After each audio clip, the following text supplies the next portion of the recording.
Welcome back to the channel. I am so glad to have you here once again as we continue our journey into the past, exploring stories that may seem familiar at first glance, but often hide curious details and surprising truths. Tonight, let us step back in time together, not through a dry history textbook, but through something as ordinary and yet as mysterious as sleep. When we think of sleep today, most of us imagine a darkened bedroom, curtains pulled shut, the soft hum of a fan, and the expectation of 7 or 8 uninterrupted hours of rest. But what if I told you that for hundreds of years human beings slept according to a rhythm that looks nothing like what we consider normal today? What if the way people in medieval villages, castles, and monasteries drifted off to sleep was not only different, but also strangely fascinating? Before we dive in, let us set the scene. Imagine a world without electricity, no glowing screens, no buzzing phones on the nightstand, and no street lamps keeping the night at bay. Instead, darkness was nearly absolute, broken only by flickering candles or the orange glow of an open fire. People lived by the rising and setting of the sun, and that rhythm shaped not only their work days, but also their nights. In this world of stillness and shadows, sleep was more than a biological necessity. It was a cultural practice, a spiritual experience, and sometimes even a matter of survival. The medieval night was filled with rituals, beliefs, and habits that would strike us as bizarre today. Picture lying down on a mattress stuffed with straw that rustled and creaked with every turn, or sharing your sleeping space not just with family members but with complete strangers, travelers passing through, or even livestock. Imagine waking up around midnight, not because of stress or insomnia, but because that was simply how life worked. Sleep came in 2 parts, with a curious waking interval in between. During that interval, people might pray, tend to the fire, pay a quiet visit to a neighbor, or simply talk with those around them before slipping back under the covers for their second sleep. Why does this matter? Because the way medieval people slept reveals so much about their fears, their communities, their values, and even their relationship with nature itself. Sleep was not private. It was communal. It was not continuous. It was segmented and ritualized, and it was rarely free of worry, haunted instead by cold nights, pests, spiritual anxieties, and the ever-present awareness of mortality.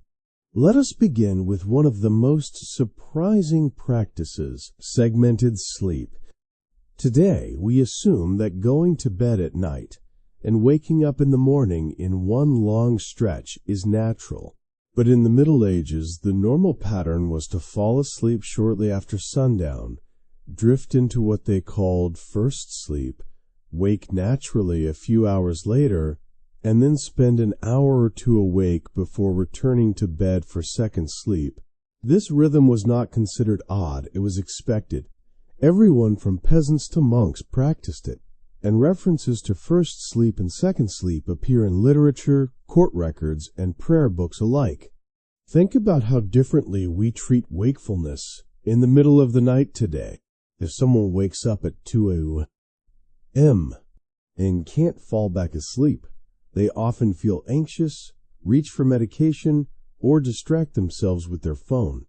For medieval people, that wakefulness was not a problem, it was an opportunity.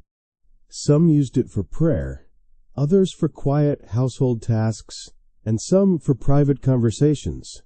Those hours between first and second sleep became a liminal time, neither fully night nor fully morning, set aside for reflection and pause in the rhythm of life.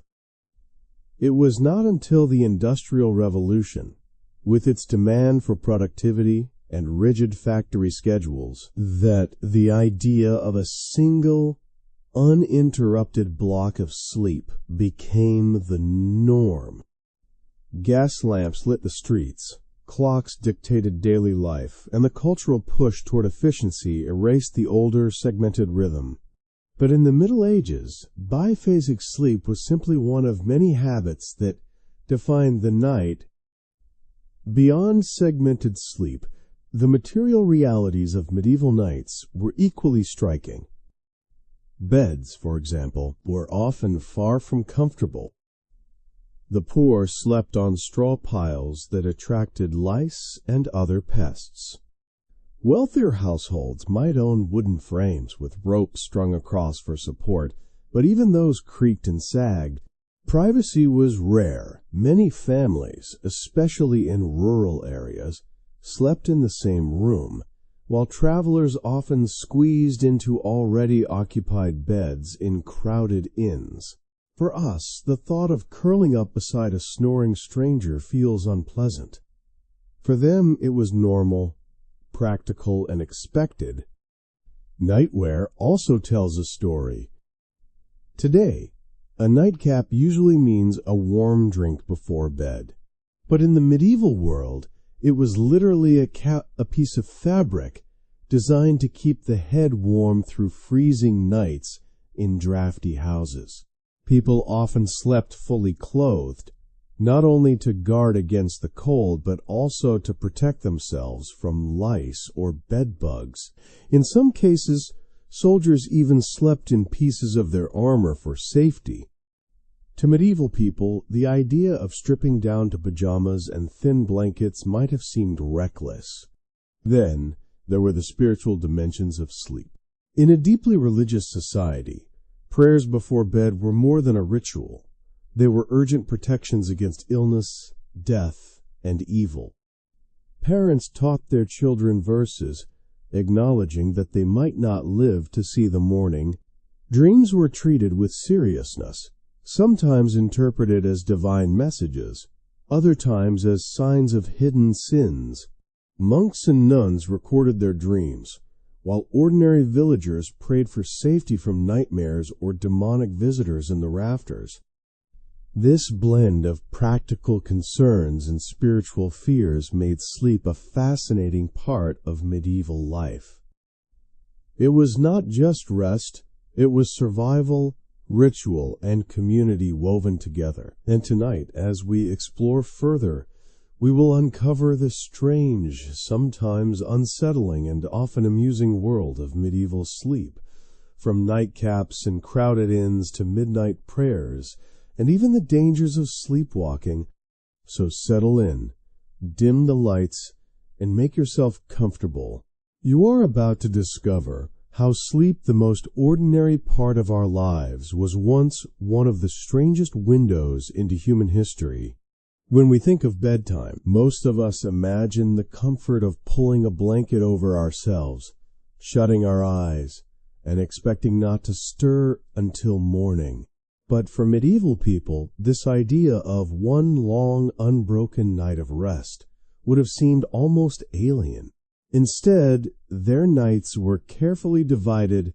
As we touched on earlier, segmented sleep, sometimes called biphasic sleep, was the norm.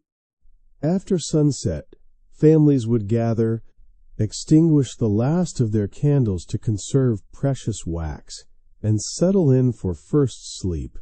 This period lasted about 4 hours, long enough for deep rest.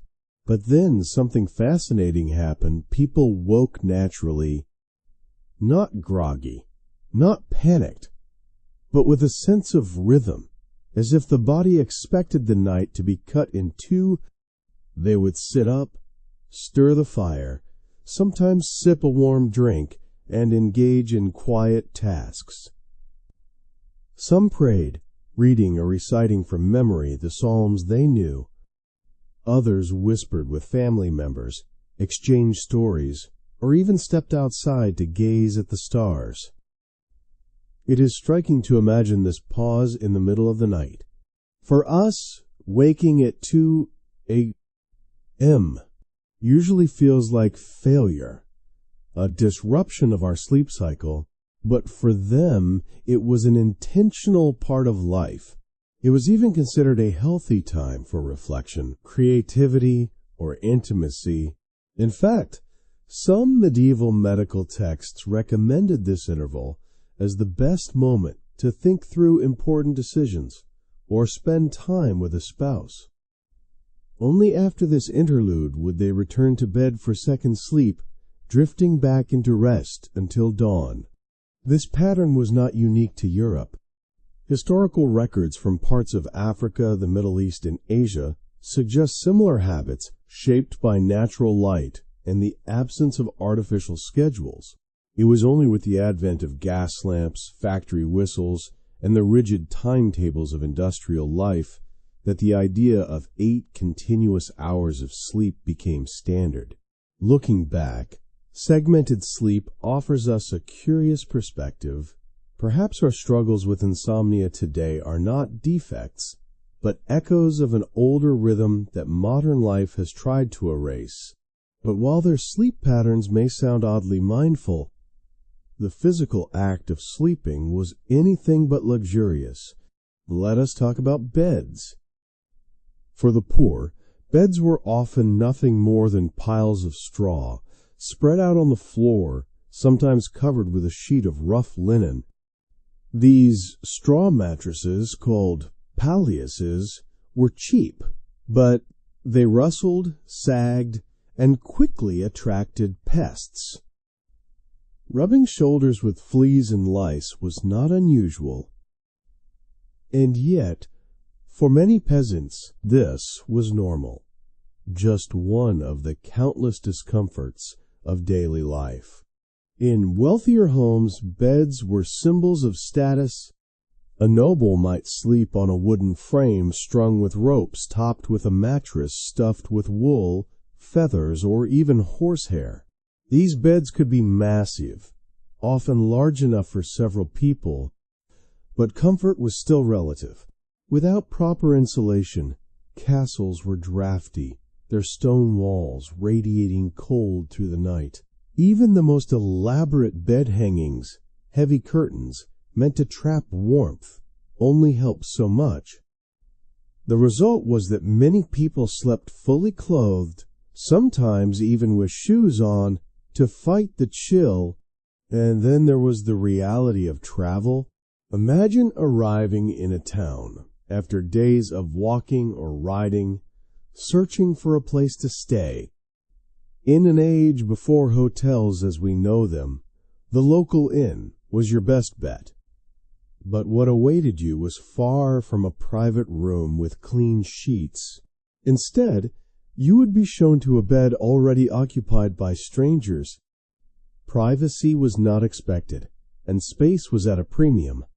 Travelers often found themselves lying shoulder to shoulder with people they had never met, merchants, pilgrims, or sometimes those who carried less desirable company, like thieves or the sick. Snoring, talking in sleep, or tossing and turning were not just annoyances. They were part of the deal. There are even records of beds being so crowded that people had to sleep sitting up. To us, the thought sounds uncomfortable at best, horrifying at worst. But to them, it was simply the way things were. This communal style of sleeping extended beyond inns. In many peasant households, families shared the same bed, parents, children, and sometimes extended relatives, all huddled together, partly out of necessity, partly for warmth. Even animals joined in goats or chickens might curl up close, not as pets, but as sources of heat. To modern sensibilities, this seems chaotic, but in a world where survival meant conserving every ounce of warmth, practicality outweighed personal space. What is fascinating is how differently people understood intimacy in this context. Sharing a bed with strangers did not carry the same stigma it does now. It was a social norm, a matter of logistics. Diaries and records describe travelers chatting late into the night with companions they would just met, turning forced proximity into moments of camaraderie. Of course, there were also complaints about lice, smells, or bedmates who talked too much, but these were accepted as part of the experience. The contrast between peasants and nobles, too, is revealing. While the wealthy enjoyed the luxury of larger, softer beds, their sleeping environments were not immune to discomfort. Drafts crept through stone walls, fires burned out in the night, leaving rooms icy cold. And pests respected no social class. Bedbugs thrived in both cottages and castles. In many ways, sleep was a nightly reminder that no one, rich or poor, was fully in control of their environment. When we piece this together, a picture emerges of medieval nights that were communal, practical, and very different from ours. Sleep was shaped not by the idea of comfort, but by the realities of survival. Segmented sleep reflected a rhythm tied to natural light. Straw beds and shared spaces reflected the limits of resources, and inns filled with strangers showed how necessity often overpowered the desire for privacy. As we reflect on these practices, it is worth asking, what do our own sleep habits say about us today? We chase comfort mattresses designed with memory foam, blackout curtains, apps that promise better rest. Yet, even with all this, sleep often eludes us. Perhaps medieval people, with their segmented nights and communal beds, accepted sleep for what it was: imperfect, unpredictable, but essential. And maybe there is a lesson in that, about adapting to our environment, about finding rest even in less than ideal conditions, and about seeing sleep not as a performance to perfect, but as a rhythm to live with. If segmented sleep and crowded beds shaped the physical reality of medieval nights, then prayers and dreams shaped the spiritual one. To the medieval mind, sleep was not just a time to rest the body. It was a vulnerable state where the soul was exposed, a moment that needed protection and ritual. For many families, bedtime began not with silence, but with words. Children were taught prayers that today sound both sweet and haunting.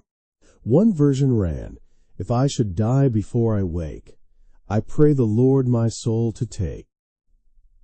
Imagine being a child, whispering that line every night. It was not a lullaby. It was a legalistic acknowledgement that death could come before dawn. Illness, plague, and accidents made mortality an everyday companion. So those prayers were not exaggerated. They were sincere shields against the dark. Adults, too, had their catalog of nighttime prayers. Some were recited when they felt guilty, others when they feared the devil's presence in the rafters, and still others aimed to ward off plague. These prayers were more than ritual. They were an attempt to impose order on a world filled with unseen threats. To us, they may sound superstitious, but for people who had no antibiotics, no electricity, and no security systems, words and faith were their armor. Then came the dreams. Medieval people took dreams seriously, far more seriously than most of us do. To them, a dream could reveal hidden sins, spiritual weaknesses, or even divine messages. That embarrassing dream about stealing a loaf of bread, it might be interpreted as a confession of gluttony. A dream of drowning could mean unrepented sin was weighing down the soul. In monasteries, monks and nuns were even encouraged to record their dreams and share them with superiors, who would interpret them like spiritual physicians.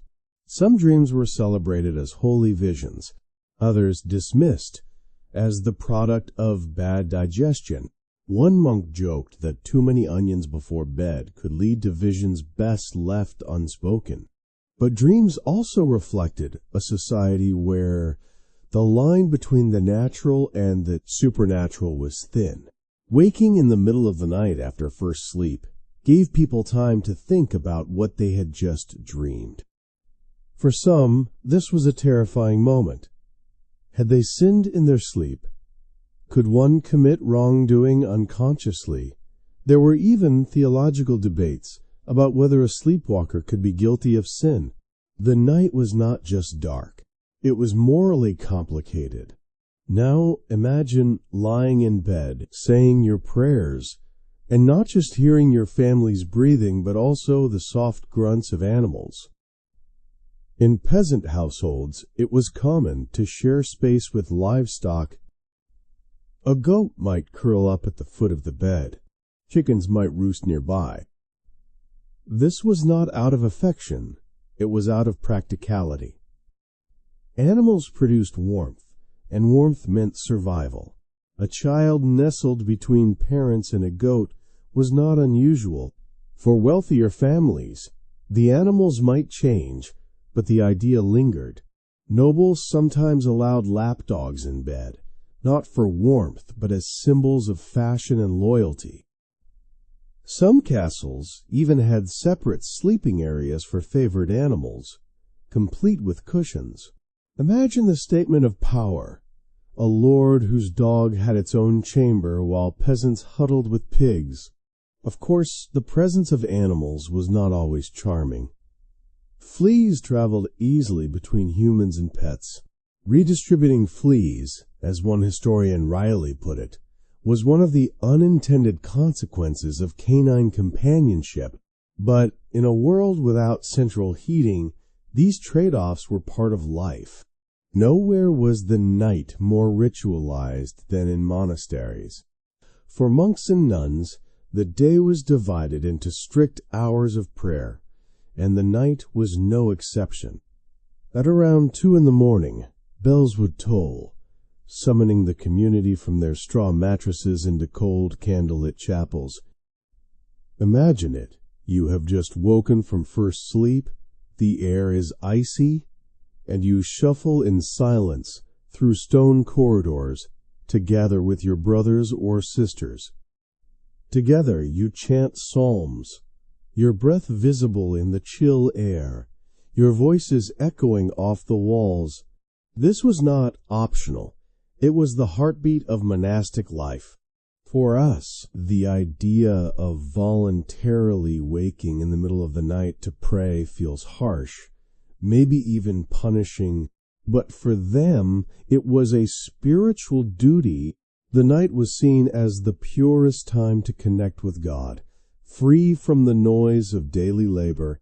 Candlelight and silence created an atmosphere they believed was closer to heaven.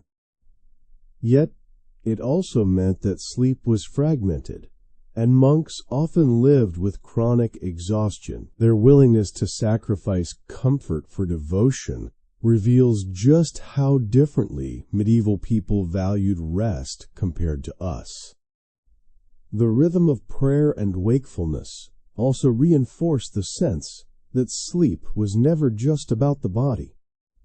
It was about the soul, the community, and the constant awareness of mortality. A peasant praying for protection from plague, a noble waking to interpret a dream, a monk stumbling into chapel at 2 a.m.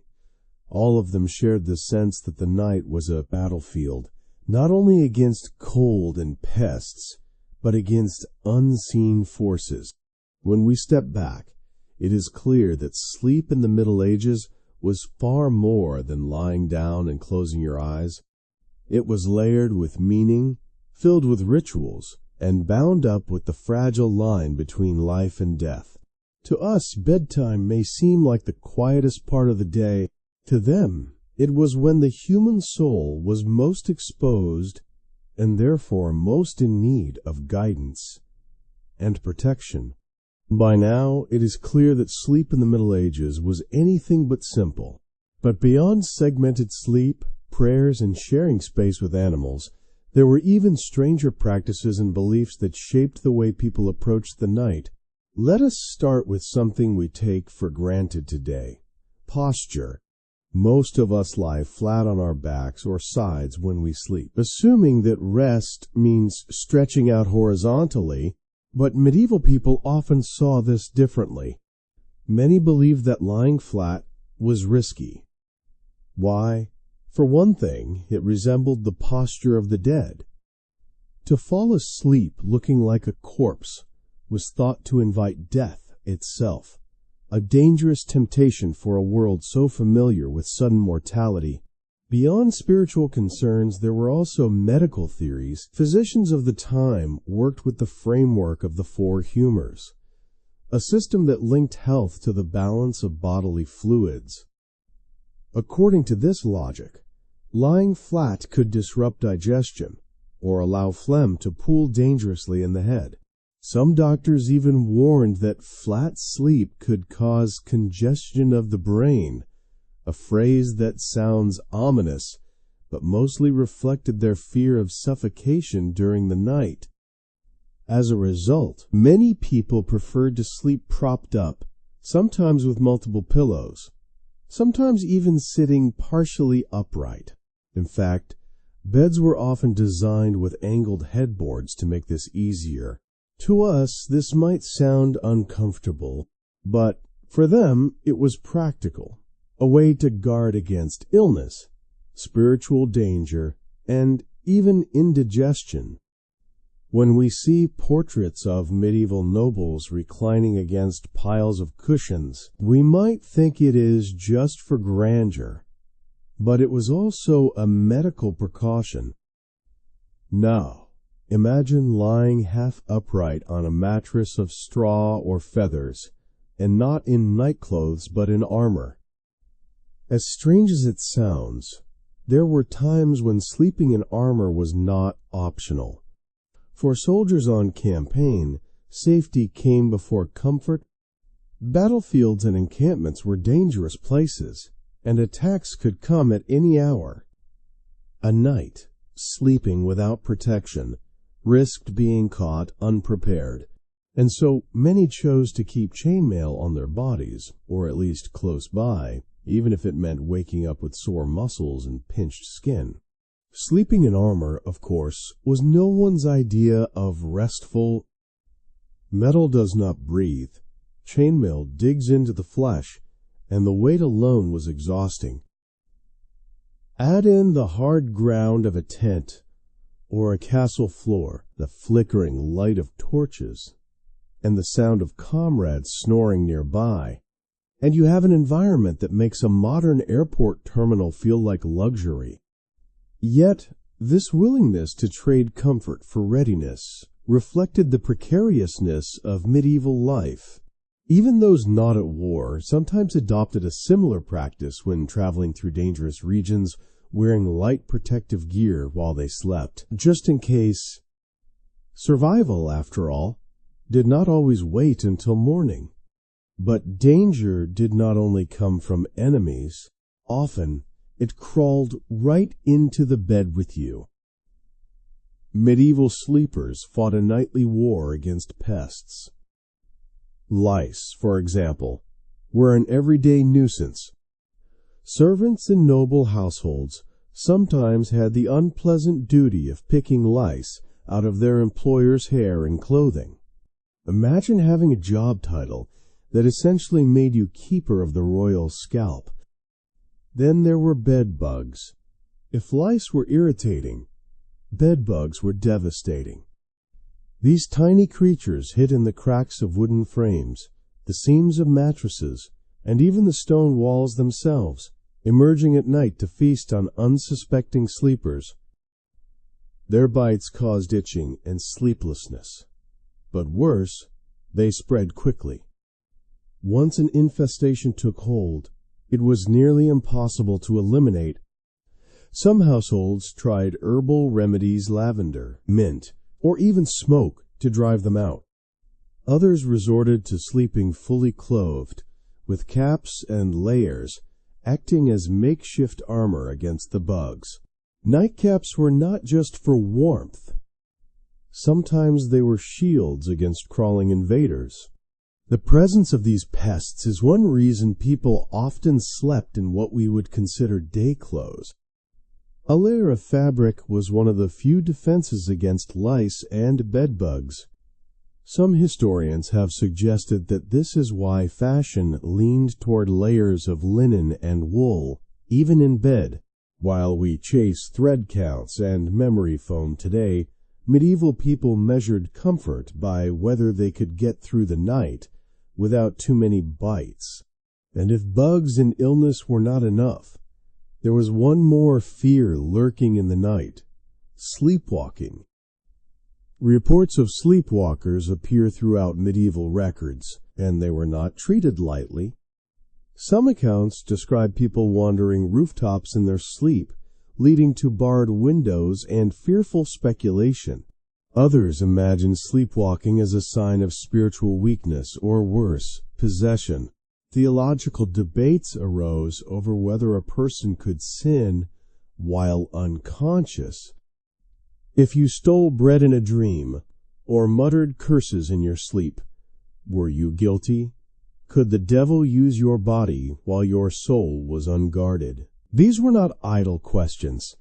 They reflected a worldview where every action carried moral weight.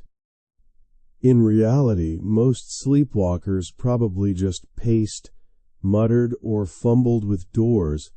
But in a society steeped in both faith and fear, even small nighttime wanderings became cause for alarm. Families might restrain sleepwalkers or pray over them to ward off evil. Some even interpreted sleepwalking as a sign of divine unrest, a body caught between the earthly and the spiritual. Looking at all this upright posture, sleeping in armor, battling lice and bedbugs, and the dread of sleepwalking, we see a world where rest was never simple. The medieval night was filled with obstacles, both physical and imagined. Yet people adapted.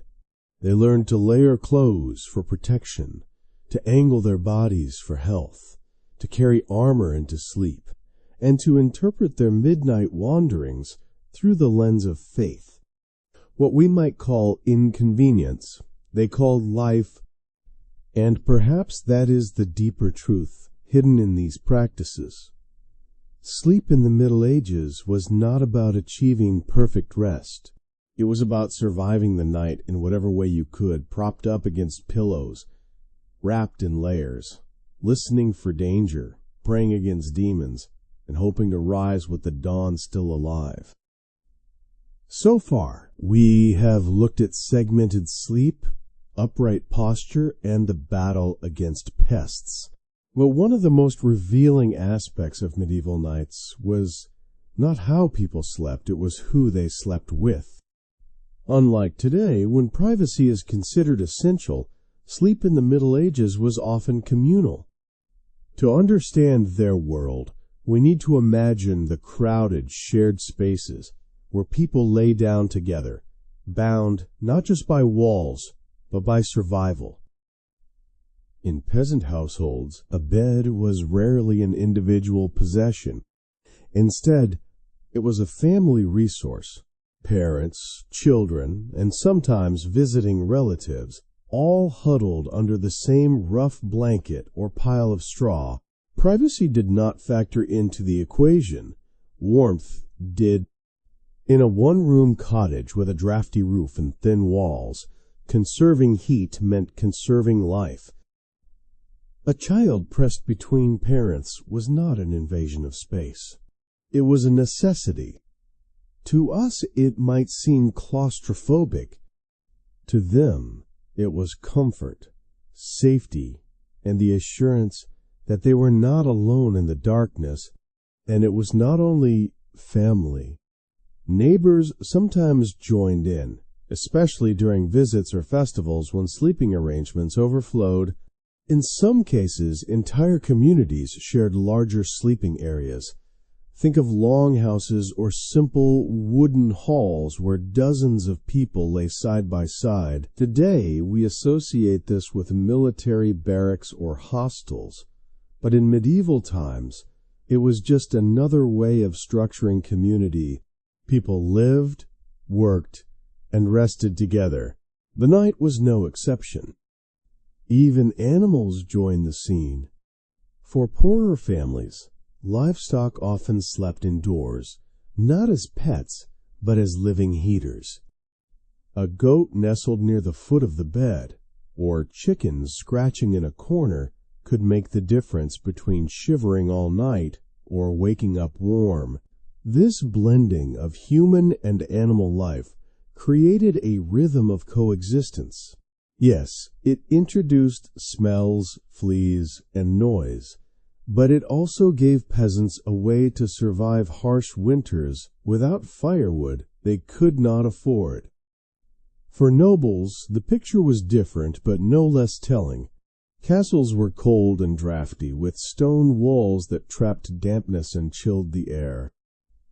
To combat this, wealthy families built enormous beds, sometimes so wide that multiple people could sleep comfortably together. Curtains hung from wooden frames, enclosing the bed in a private microclimate. These bed curtains were not just decorative, they were insulation against cold drafts and wandering pests. Nobles did not typically share their beds with extended family or neighbors, but they were not entirely alone either. Children often slept nearby, servants were stationed within call, and small lapdogs sometimes curled at their masters' feet. The presence of animals in noble bedrooms was not just about warmth, it was a sign of status. A dog with its own cushion or even its own chamber was a statement of wealth and power. Owning animals that did not need to work, but simply existed for companionship, was a luxury in itself. The symbolism of shared sleep is striking. In peasant cottages, it embodied solidarity, a physical expression of the communal struggle for survival. In noble chambers, it reflected hierarchy, animals and attendants nearby, but not equals, reinforcing the distance between ruler and ruled. Sleep arrangements were more than practical. They mirrored social order.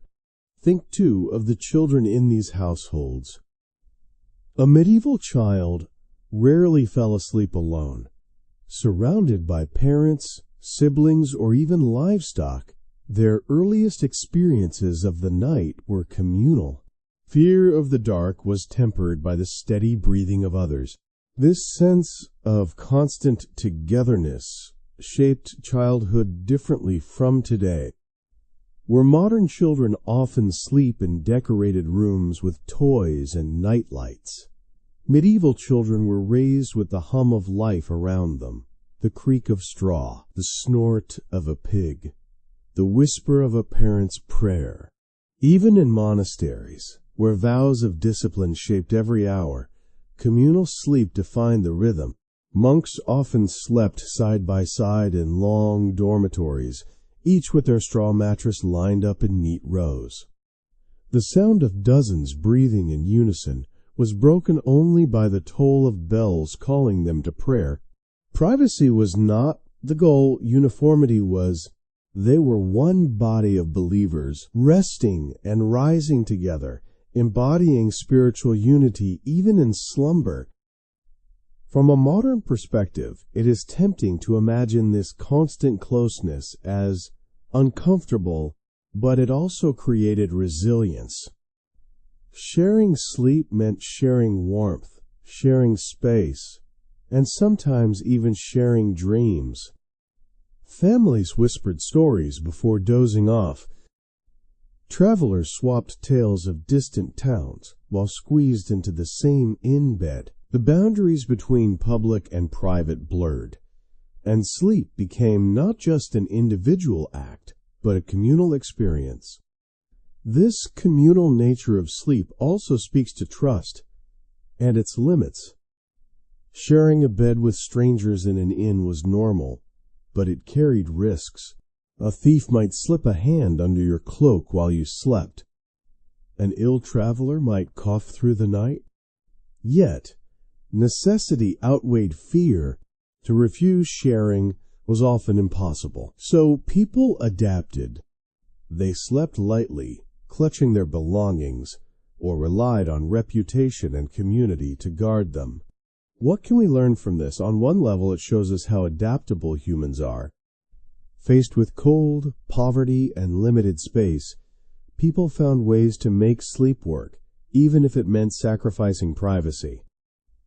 On another level, it reminds us that sleep is cultural. What feels natural to us, our private bedrooms, plush mattresses, and personal space, would have seemed unimaginable to most medieval people. For them, the warmth of others, the shared breath of animals, and the simple security of not being alone defined the night. And perhaps there is a hidden wisdom in that. In a world where loneliness often creeps in despite all our comforts, we might look at medieval communal sleep not as primitive, but as profoundly human. To rest surrounded by others is to acknowledge our shared fragility, our need for warmth, and our dependence on community. The medieval night teaches us that even in the most private act, closing our eyes, we are shaped by the people and the world around us. By now, we have seen how medieval people slept in groups, alongside family members, neighbors, and sometimes even animals. But for monks and nuns, sleep was shaped by an even stricter rhythm, the relentless schedule of prayer. Every monastery followed a cycle known as the divine office, a sequence of prayers meant to sanctify every hour of the day. This meant that the night was never fully theirs. Bells tolled at midnight or in the early hours of the morning, rousing the faithful from their straw pallets.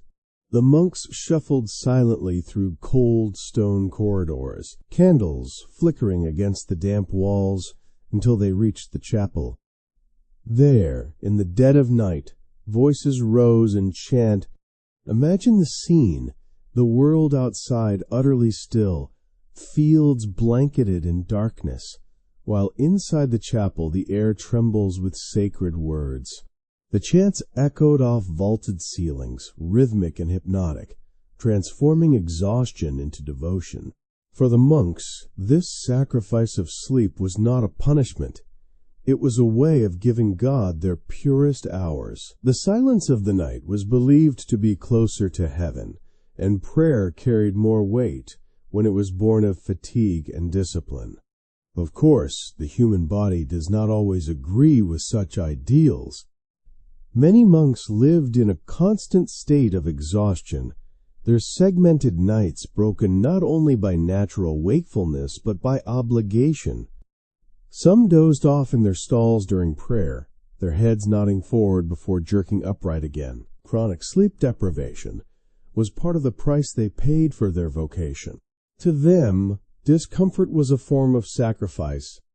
To us, it looks like a life perpetually caught between duty and fatigue. But monasteries were not the only places where sleep carried layers of meaning. Medieval medicine also treated the night as a matter of health and danger. Doctors believed that sleep was connected to the balance of the four humors: blood, phlegm, yellow bile, and black bile. Too much sleep, they warned, could make a person sluggish and melancholic. Too little, on the other hand, might dry out the body and invite illness. Even posture was medicalized. Lying flat was said to clog the brain with fluids, while sleeping propped up was believed to aid digestion and circulation. These medical theories might sound strange, but they reveal something deeper. Medieval people did not separate body, mind, and spirit the way we do today. To them, sleep was a holistic event. A good night's rest was not just about physical recovery. It was about keeping the soul safe, the body balanced, and the spirit aligned with divine order. Fear, however, was never far away. The medieval night was dark in more than one sense. Illness could strike without warning, and with no modern medicine. Even minor fevers might prove deadly. Fires, often left smoldering in open hearths, could reignite and consume a home. Bandits lurked along roads, storms rattled loose roofs, and the ever-present threat of plague loomed in memory. The darkness itself carried symbolic weight, often associated with sin and temptation. This constant awareness of danger gave rise to rituals of protection. Parents taught their children bedtime prayers as shields against the unknown. Holy water was sprinkled near beds. Charms or amulets might be tucked under pillows, blending Christian faith with older folk practices. Night was not simply for rest. It was a time when invisible forces were thought to be most active, when the veil between the natural and supernatural grew thin. Dreams, too, carried this double edge of fear and fascination. As we saw earlier, they were interpreted as spiritual messages, but they were also treated as warnings. A dream of fire might foreshadow disaster. A dream of falling could be read as a sign of spiritual failure. The line between psychology and prophecy blurred, and people lived with a heightened sensitivity to what the night revealed. In this way, medieval sleep was never neutral. Every detail, from posture to prayer, from dreams to disruptions, was understood as part of a larger spiritual drama. Sleep was not just closing your eyes. It was entrusting your body and soul to forces beyond your control. For peasants, this meant clinging to rituals that promised safety. For nobles, it meant draping themselves in layers of protection, both physical and spiritual. For monks, it meant sacrificing comfort to transform exhaustion into worship. Looking at this world from our perspective, it is easy to see only hardship, the cold, the pests, the fear of death. But there is also a strange kind of resilience here. Medieval people did not expect perfection from their nights. They accepted that sleep would be broken, uncomfortable, and full of risks, and they built rituals to make it meaningful anyway. That is perhaps the most enduring lesson of all. In our modern age, we chase perfect sleep with apps, supplements, and endless advice. We treat sleeplessness as a failure, as if rest were another performance to be optimized. But medieval people lived with the imperfection of sleep. They embraced its interruptions, wove it into their rhythms of prayer, and accepted its dangers with rituals of faith. Their nights were not easy, but they were deeply human. If there is one truth that spans all of human history, it is this: sleep makes us vulnerable. Closing our eyes leaves us open to the elements, to enemies, and to fears we can't control. Medieval people understood this instinctively, and their sleeping habits, whether of peasants, nobles, or warriors, reflect how seriously they took that vulnerability. For nobles, sleep was both a necessity and a display of power. In castles, great wooden beds were not just furniture, they were symbols. Draped in heavy curtains, elevated off the ground, and adorned with carved posts, these beds proclaimed status as much as they offered rest. To sleep in grandeur was to remind everyone of wealth and authority, even in the most private hours. But luxury did not mean safety. Castles were drafty, fires could burn low, and assassins were real threats. Curtains were not only for warmth, they were barriers of privacy, protection, and sometimes paranoia. Even within these walls, nobles often surrounded themselves with attendants who slept nearby, servants in adjoining rooms, guards stationed in corridors, and sometimes even retainers on the floor of the Lord's chamber ensured that no noble was ever truly alone. To us, this might feel like a loss of intimacy But in a world where vulnerability could cost you everything, the presence of others was reassurance. Sleep was not private, it was guarded. For warriors, the connection between sleep and danger was even more immediate. Soldiers on campaign rarely had the luxury of a soft bed. Instead, they stretched out on the cold ground, sometimes wrapped in cloaks, sometimes resting on shields, always with weapons within reach. The possibility of a night raid meant that no soldier ever truly surrendered to sleep. Some took turns keeping watch, while others dozed in armor. The discomfort was brutal metal biting into skin, chainmail tangling in hair, the sheer weight pressing down on aching muscles. And yet, this readiness was vital. To be caught sleeping unprepared was to invite disaster. Historical accounts describe entire armies roused in panic by sudden attacks during the night. Torches flared, horns sounded, and half-awake soldiers scrambled for weapons. In such moments, the distinction between life and death was measured by how quickly one could transition from sleep to battle. No wonder so many chose to sleep partially armed. For them, rest was not about comfort. It was about staying alive until dawn. But even outside the battlefield, the idea of sleep as a risk-shaped behavior, traveling merchants, wary of bandits, sometimes slept in groups for safety, taking turns to stay awake. In dangerous regions, villagers set watches at night, their task not just to protect crops or livestock, but to guard the sleepers themselves. Sleep was communal, yes, but it was also strategic. There is something telling here about how medieval society viewed rest. To us, sleep is framed as recovery, a chance to restore energy for the next day. To them, it was also a test of vigilance. To fall asleep unprotected was to gamble with your life. And so layers of ritual, architecture, and custom were built around the act of closing one's eyes.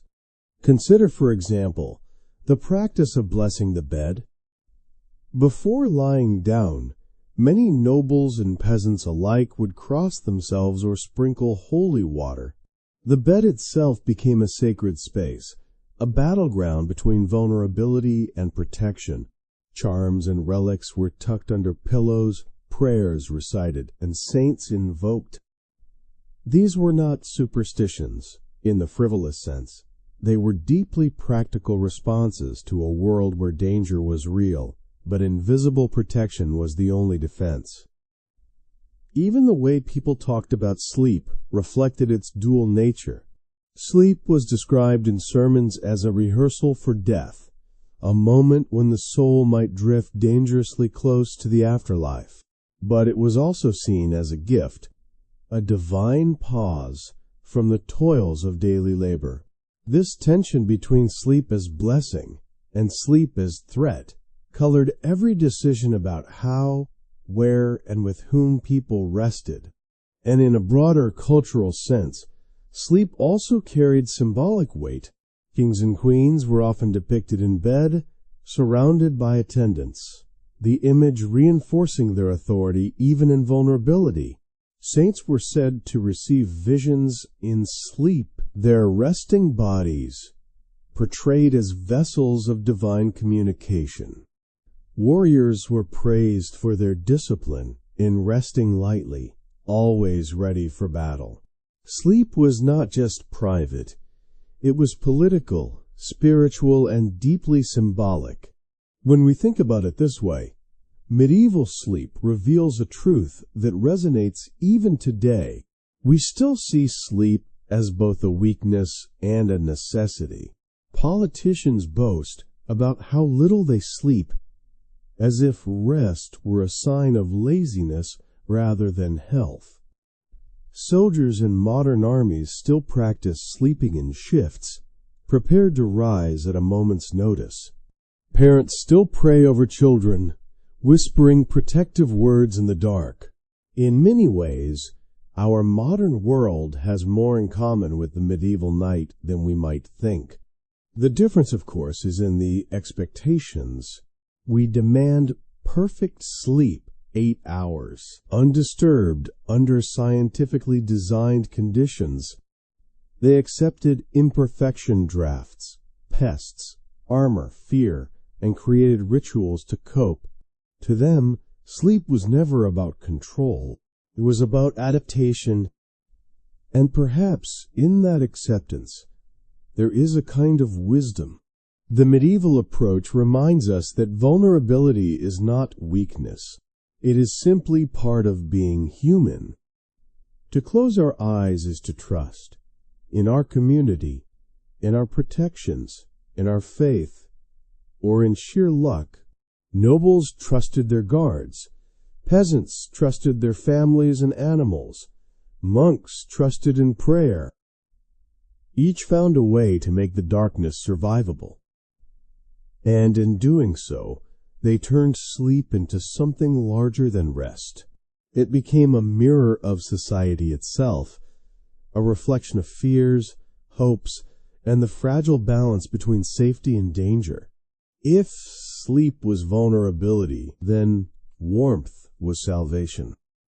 In the drafty cottages of peasants and the stone chambers of nobles alike, the cold was a nightly enemy. Fireplaces helped, but wood was precious, and fires often burned out long before morning. In this battle against the chill, medieval people found their most reliable defense not in blankets or quilts, but in each other. The logic was simple.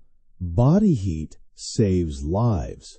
Families pressed together under a single cover, their combined warmth forming a shield against the night air. A child nestled between parents was not only for safety from wolves or thieves, it was insulation. Brothers and sisters crowded together like kittens, their breathing and shifting a natural rhythm of shared survival. Even neighbors, traveling companions, or strangers could be pulled into this web of necessity. If there was room in a bed, it was filled, and in that closeness, warmth was multiplied. But warmth was not only physical, it carried emotional weight too. In a world of constant hardship, falling asleep surrounded by the familiar presence of family gave comfort that extended beyond temperature. For children especially, the sound of a parent's breath or the reassuring touch of a sibling's hand was a nightly reminder that they belonged, that they were not facing the dark alone. For adults, the shared bed reinforced ties of kinship and community.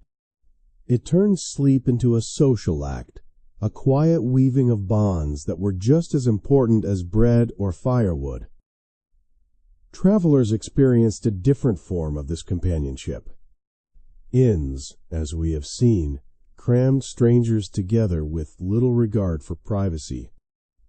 Yet even in those uncomfortable circumstances, companionship sometimes blossomed. Lying shoulder to shoulder, people swapped stories, shared news of faraway places, or even sang to pass the time before drifting off. The inn bed became a place of exchange, where gossip and tales traveled as quickly as fleas. It was not romanticized. There were complaints about snoring, smells, and itchy blankets, but it was communal nonetheless. For the poor, sharing warmth often meant including animals in the mix. Goats, dogs, and even chickens might huddle close, their bodies radiating precious heat. A pig in the corner was more than livestock. It was a space heater with hooves. And while this may seem unpleasant to us, for medieval families it was a practical solution.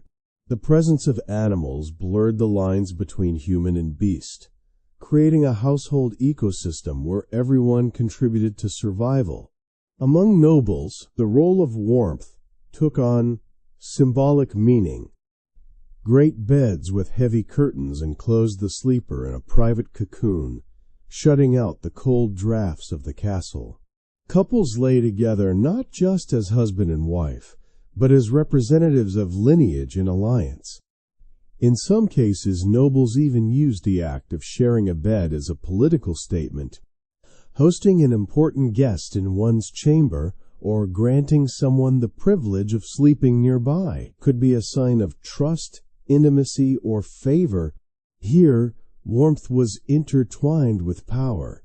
Monks and nuns, by contrast, embraced coldness as part of their devotion. Their dormitories were austere, their blankets thin, their bodies often chilled through the night. Warmth was seen as a temptation, a luxury that distracted from spiritual focus.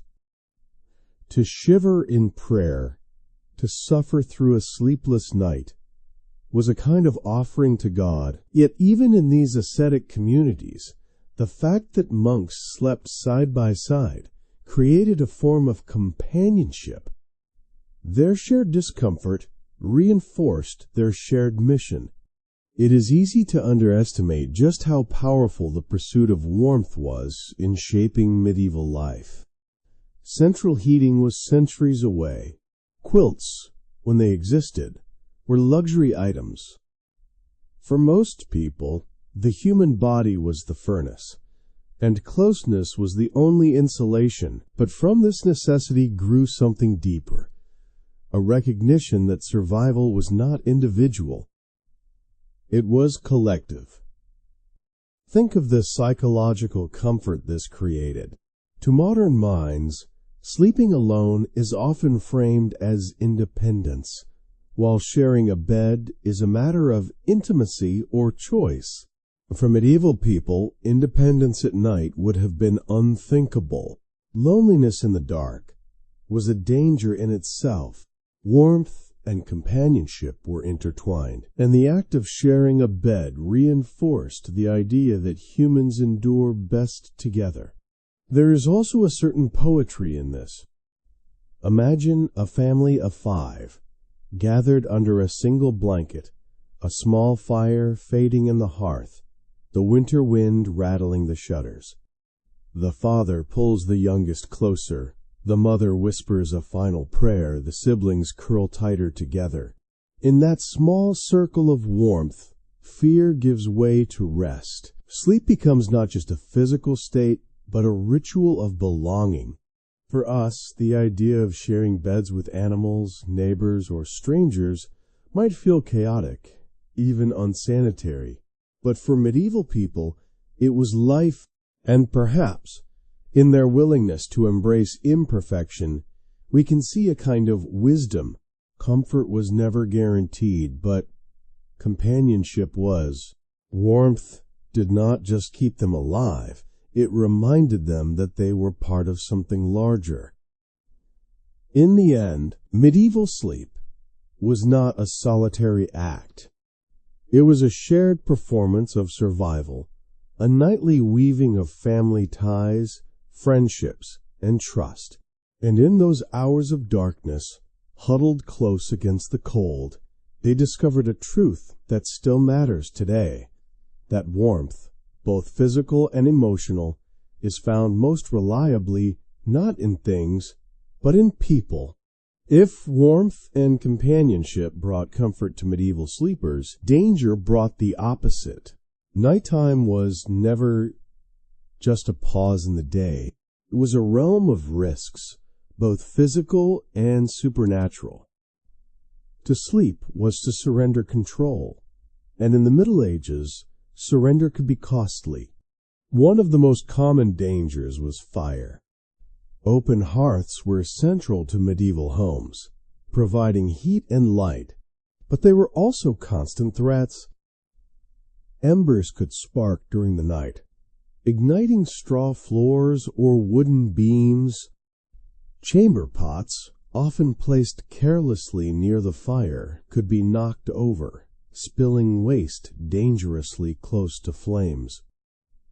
Families sometimes woke to the smell of smoke scrambling to smother sparks before they consumed the entire house. For peasants who lived in simple cottages, fire was both a friend and a lurking enemy. Accidents inside the home added to the peril. Floors were uneven, beams low, and sharp tools often left within reach. A child waking in the dark might stumble into danger. Candles, if used at night, dripped hot wax and toppled easily. In wealthier households, tapestries and wooden furniture made for quick fuel if a fire spread. The night carried an edge of unpredictability, where one wrong move could bring tragedy. Beyond these physical dangers lay something harder to fight: fear of the unseen. Medieval people lived in a world where spirits, demons, and witches were believed to move most freely after sunset. Shadows in the rafters could be mistaken for devils. Strange noises outside might be blamed on restless souls or dark magic. Dreams were not dismissed as random firings of the brain. They were interpreted as warnings, accusations, or temptations. Children were especially vulnerable to these fears. Parents taught them prayers not just for comfort, but for protection. The bedtime rhyme, "If I should die before I wake," reflected an ever-present awareness that the night could claim lives. Adults, too, carried this anxiety. They prayed to specific saints for safety, sprinkled holy water near doors, and marked beds with the sign of the cross. For many, religion was less about lofty theology and more about practical defense against the darkness. Superstition blended seamlessly with faith. Amulets and charms hung near sleeping places. Herbs such as rosemary or lavender were placed under pillows to ward off nightmares. Some believed iron objects repelled evil spirits, so knives were left by bedsides, not just as weapons but as talismans. Even the position of the bed mattered. Lying with one's head toward the east was thought to align sleep with the rising sun and divine protection, while facing west risked aligning with death. Then there were the stories that circulated, tales of sleepwalkers wandering rooftops, of witches pinching children in their sleep, of spirits sitting on the chest and stealing breath. Today, we might interpret such accounts as sleep paralysis or night terrors, but for medieval people, they were evidence of spiritual warfare. To wake gasping for air was not a medical event. It was the devil pressing down upon you. Families responded with prayer, charms, or urgent confessions, desperate to shield themselves from forces they could not see. Even communities felt the weight of these fears. In villages, unexplained deaths during the night could spark suspicion of witchcraft. A cow that failed to give milk, a child who did not wake, or a fire that spread mysteriously. These could all be blamed on supernatural malice. Night became a stage where hidden grudges and communal anxieties played out. To accuse someone of causing harm in the dark was to give voice to unspoken fears. At the same time, not all midnight dangers were sinister. Some were simply practical realities of survival. Thieves often preferred the cover of darkness, creeping into homes while families slept. In larger towns, night watchmen patrolled the streets, carrying lanterns and whistles to deter crime. But even they could not erase the sense that the dark belonged to forces outside human control. The best most people could do was to huddle together, pray, and hope to wake at dawn unharmed. When we step back, these dangers: fire, accidents, thieves, demons, paint a picture of the medieval night as fragile and perilous. Sleep was never just sleep. It was an act of trust. Trust that the fire would stay contained, Trust that charms and prayers would hold. Trust that neighbors would not betray. Trust that God would guard the soul until morning. Compared to our world of smoke alarms, the secure locks, and electric light, the medieval night seems terrifying. Yet there is something profoundly human about how they faced it. They did not avoid fear, they ritualized it. They built prayers into bedtime, shared stories to explain the unexplainable, and turned survival strategies into traditions. Their fears, however strange they seem to us, gave them a sense of agency in a world filled with uncertainty. And perhaps in this reliance on faith and ritual there was also resilience. For medieval people, the night was not conquered by eliminating fear, but by learning to live with it. They accepted that the darkness carried risks, and they crafted meaning out of those risks. Their survival depended as much on belief as on blankets. In the end, sleep in the Middle Ages was an act of courage. To close one's eyes was to surrender to a world that could betray you at any moment, but it was also an act of hope, hope that prayers would be heard, hope that morning would come, hope that life could continue. The dangers of the night may have been many, but so too was the determination to endure them. If the medieval night was full of danger, it was also full of meaning. To close one's eyes was not just to rest, it was to enter a realm where the boundary between the earthly and the spiritual blurred. Dreams, visions, and strange wanderings, like sleepwalking, were not dismissed as quirks of the brain. They were treated as messages, warnings, or temptations, and they mattered deeply. For peasants and nobles alike, dreams were never simply personal. They were windows into the soul. A dream of feasting might signal gluttony, even if the dreamer had eaten nothing but bread and broth for weeks. A dream of falling could suggest pride brought low. For the devout, dreams were potential conversations with God, angels, or saints. To ignore them was risky. To misinterpret them could be dangerous. Entire sermons were devoted to teaching how to read dreams, warning that some were divine, others demonic, and still others nothing more than the byproduct of overeating onions. Monks and nuns recorded their dreams with the same seriousness that scholars recorded scripture. In monasteries, dreams could be shared with superiors, who acted as interpreters. Some visions were celebrated. Monks dreamed of Christ appearing in radiant light, or saints offering guidance, and these were written down as holy testimonies. Others were dismissed with suspicion. If a monk dreamed of temptation, it was seen as proof that his soul was struggling. Even in sleep, one could reveal one's moral state. But it was not only visions of holiness that preoccupied medieval minds. Nightmares were considered real threats. The image of a dark figure pressing down on the chest, a phenomenon we now call sleep paralysis, was described as demons sitting on the body, suffocating the sleeper. Some called it the night hag, a spirit that stole breath and sowed fear. To wake gasping in the middle of the night was not explained by science. It was fought with prayers, holy water, or charms placed beneath the pillow. Dreams also influenced law and folklore. There are records of people confessing sins because of what they dreamed, fearing that failing to confess might doom their souls.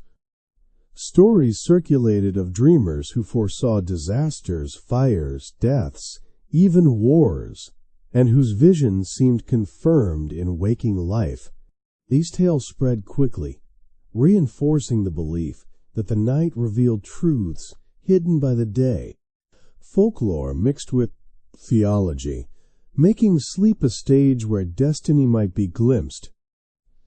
Sleepwalking, too, held a strange place in the medieval imagination.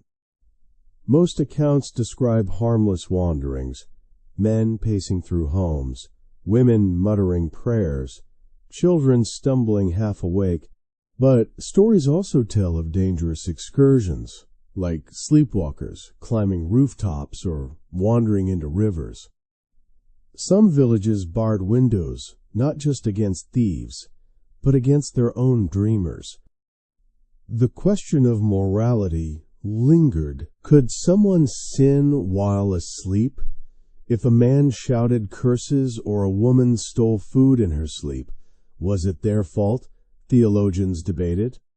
Some argued that dreams reflected the soul's true state, and thus were signs of guilt. Others believed sleep absolved responsibility, that the unconscious was a realm where the devil could play tricks, but the soul remained innocent. The debate itself reveals how seriously sleepwalking was taken, not as an oddity, but as a genuine moral puzzle. Folklore filled in the gaps where theology faltered. Tales of enchanted sleepwalkers, bewitched by witches or lured by spirits, circulated in villages. Children were told not to wander at night, lest the fair folk lead them away. In these stories, sleepwalking was not just an accident. It was evidence of the supernatural world tugging at human bodies. Yet, within all this fear, there was fascination. Dreams and wanderings offered medieval people a sense of contact with mysteries larger than themselves. The night was not only terrifying, it was revelatory. A dream might confirm guilt, inspire repentance, or give comfort that loved ones were protected by divine care. A wandering monk who mumbled prayers in his sleep might be seen as touched by holiness, his devotion so strong it carried into slumber. From our perspective, we might explain these phenomena with psychology and medicine. Nightmares could be linked to stress or diet. Sleep paralysis has clear neurological roots. Sleepwalking is a known disorder, often harmless. But to medieval people, stripping these experiences of spiritual meaning would have been unthinkable. For them, the night was a theater of the soul, and every dream or stumble carried weight. Perhaps what is most striking is how they wove these experiences into daily life. Dreams were confessed in churches. Sleepwalking inspired debates in universities. Nightmares were soothed with prayers passed down through generations. Far from being ignored, the mysteries of the night were integrated into the very fabric of culture.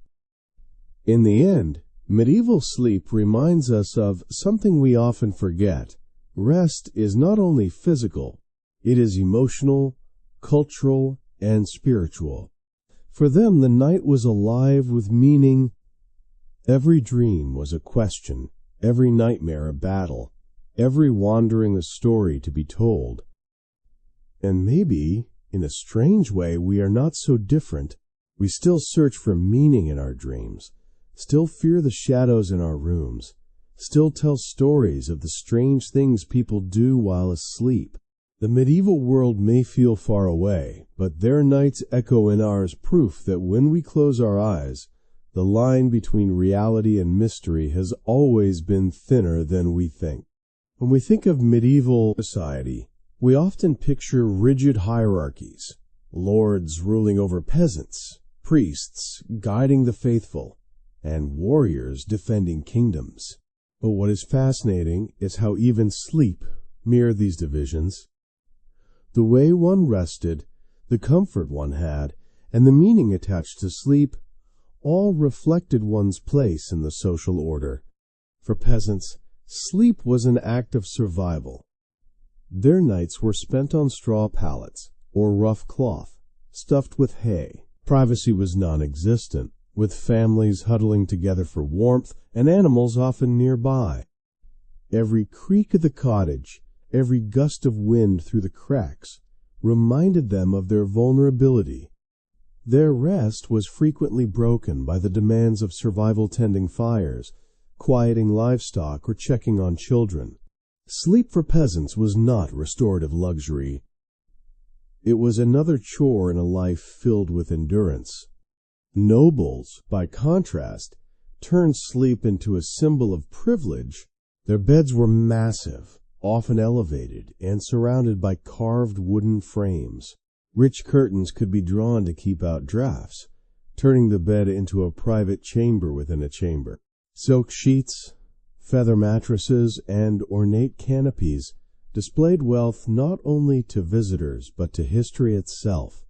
These beds survive in museums as monuments of status. Yet even here, rest was never perfect. The cold of stone castles seeped through walls. Pests cared little for social rank, and worries of assassination or betrayal kept nobles cautious. Servants and guards slept close by, not simply for loyalty, but to ensure that their lords could close their eyes in safety. Monks and nuns represented yet another approach. Their sleep was stripped of luxury entirely. Straw mats lined up in dormitories, thin blankets, and early wakings for prayer defined their nights. To them, denying comfort was a form of devotion. Where nobles flaunted wealth with feather beds, monks embraced austerity as spiritual strength. Their rest was collective, their dreams subject to confession, their wakefulness devoted to God. Sleep in monasteries was not about the individual at all. It was about submission to a rhythm greater than oneself. Warriors, meanwhile, lived between these extremes. At home, knights might enjoy noble comfort. On campaign, they endured peasant hardship. Their nights in tents or on the ground reflected the duality of their lives. Men of privilege, forced to accept danger and discomfort in the name of duty. To sleep in armor, as many did, was not just practical, it was symbolic. It demonstrated readiness, discipline, and sacrifice. For warriors, rest was never separate from the possibility of battle. This layering of sleep practices paints a vivid picture of inequality. The peasant's restless night contrasted sharply with the noble's heavy curtains, the monk's cold dormitory, and the knight's half-waking vigilance. Each class approached sleep differently, but in every case it reflected values deeply rooted in their world. Even the meanings of dreams were shaped by status. A noble's dream might be interpreted as prophecy for the realm. A peasant's dream might be dismissed as superstition. Monks' visions were recorded as holy guidance.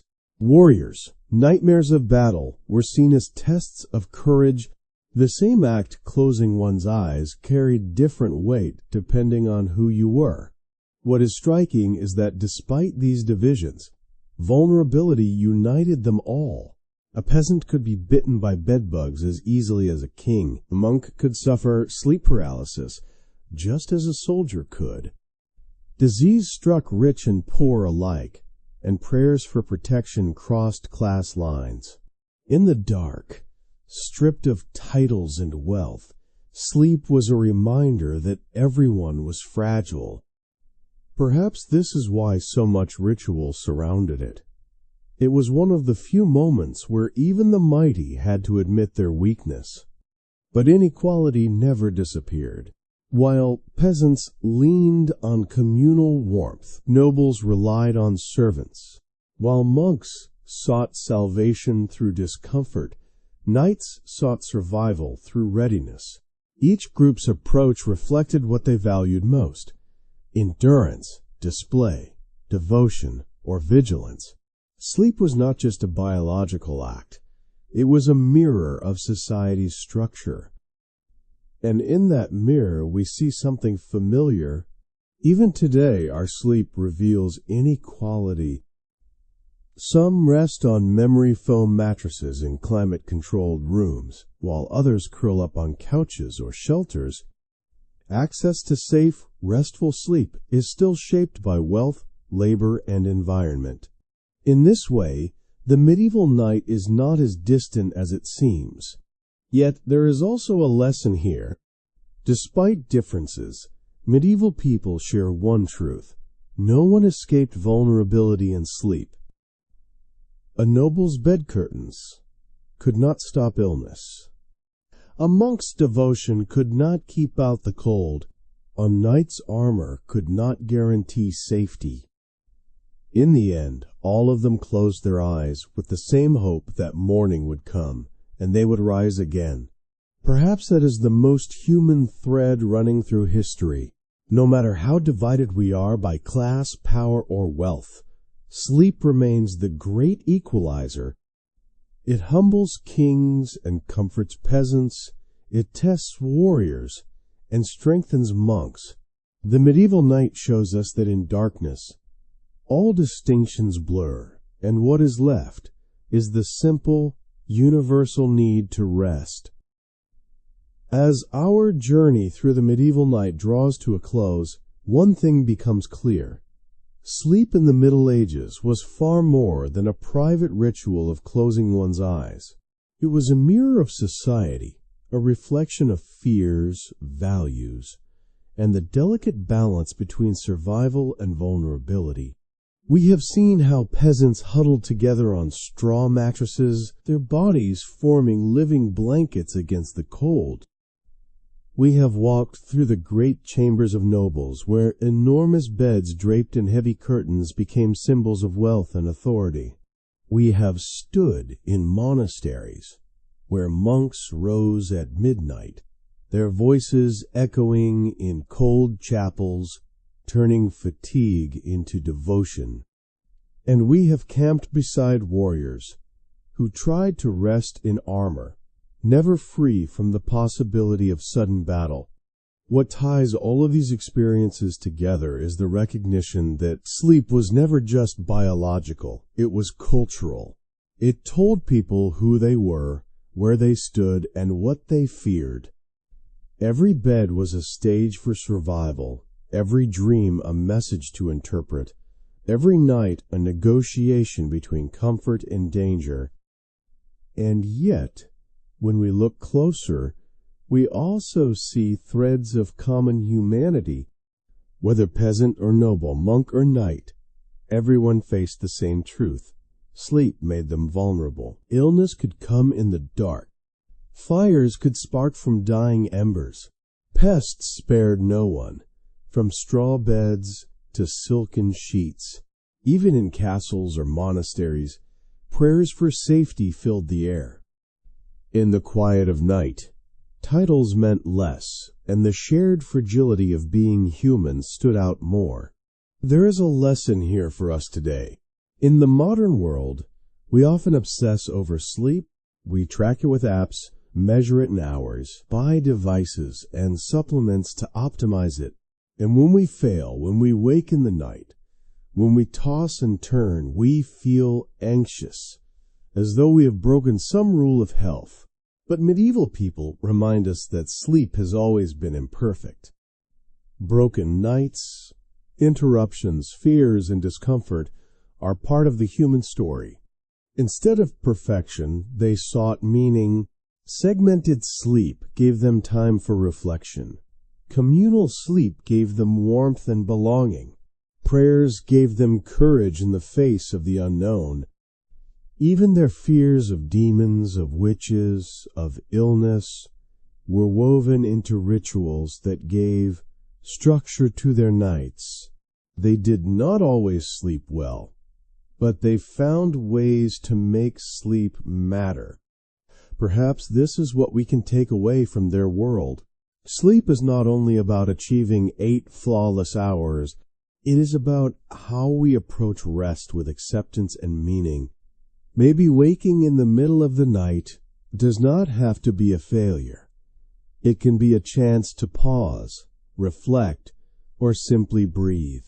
Maybe sharing space with loved ones is not just about warmth, but about connection. And maybe the rituals we create, whether prayers, meditations, or simple routines, are what turns sleep from a problem into a practice. When we step back, we see that medieval sleep was not strange after all. It was human. It was flawed, messy, full of fear, but also full of resilience.